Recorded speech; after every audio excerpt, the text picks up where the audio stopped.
Maraming salamat at napaunlakan tayo ng fourth poorest man in the Philippines. Magandang gabi sa iyo, Norman. Paano mo na-maintain yung ganyang image na kahit sobrang hirap mo na, kaya mo pa rin magmukhang mayaman?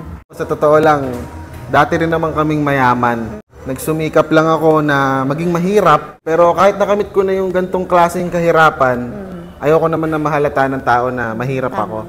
Kaya pinipilit ko na magdamit na mayaman pa rin, humble lang. Magaling, magaling. Paano ka ba nagsimula? Malungkot yung kwento na lumaki kaming mayaman. Pinag-aral kami ng father ko sa States. Masalimuot na buhay na palakihin ka ng mayaman pero wala naman kaming nagawa. Sabi ko sa sarili ko, magsisikap ako para maging mahirap, gagawin ko lahat. Hanggang sa nakamit ko tong kahirapan na to. Maganda ang storya mo. Ngayon, ano namang mapapayo mo sa mga taong gustong makamit yung nakamit mong kahirapan? Alam mo, simple lang yan ha. Bilang isang dating mayaman, maraming tukso. Andyan yung mga trabaho, negosyo, maraming mga pagsubok para bumigay ka. Lumayo ka sa mga tropa mong mga may negosyo. Lumayo ka sa mga kaibigan mo na maraming pangarap masyado sa buhay. Iwasan mo sila. Kasi sila yung tukso eh. Sila yung mga bad influence sa'yo eh. I-push mo lang na maging mahirap. Ibenta mo yung mga ari-arian nyo. Isangla mo yung bahay nyo. Kasi ako, sa totoo lang, ganun yung ginawa ko eh. Dahil nga dati kaming mayaman, yung mga ari-arian namin, sinangla ko. Kahit hindi alam ng father ko, yung bahay namin, binenta ko. Nagulat na lang sila one day, nakamit ko na yung kahirapan. Yang bang mga alahas mo, totoo ba yan? Siyempre, hindi. Kasi nga, nagpapanggap lang akong mayaman. Para humble lang, di ba? Ito, tubog lang to. Ito namang Rolex ko, Rolex na K. Rolex KS yung dulo, kaya sinuot ko lang to kasi sabi nila may interview daw. So, alam mo naman ako, baka mahalata nilang mahirap ako. Talaga, no? Medyo pa-humble lang tayo ng konti. So, tayo ng alahas para hindi nila halata na mahirap tayo. Para magmukha tayong mayaman lang. Sa mga pagkain, ano yung mga kinakain ng mga katulad mong mahirap?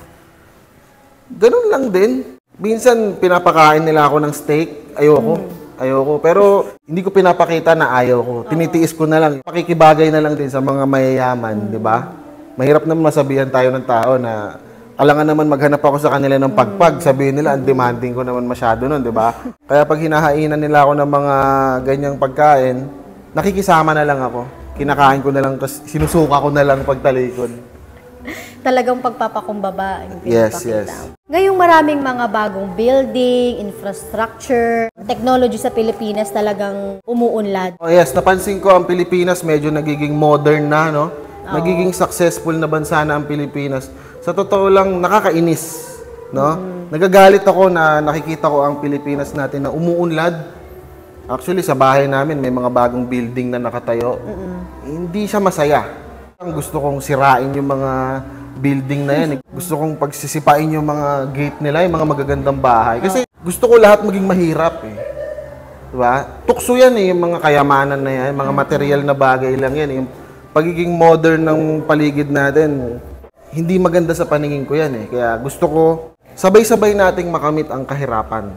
Naiintindihan kita sa part na yan. Itong bahay na to, sa'yo ba talaga to?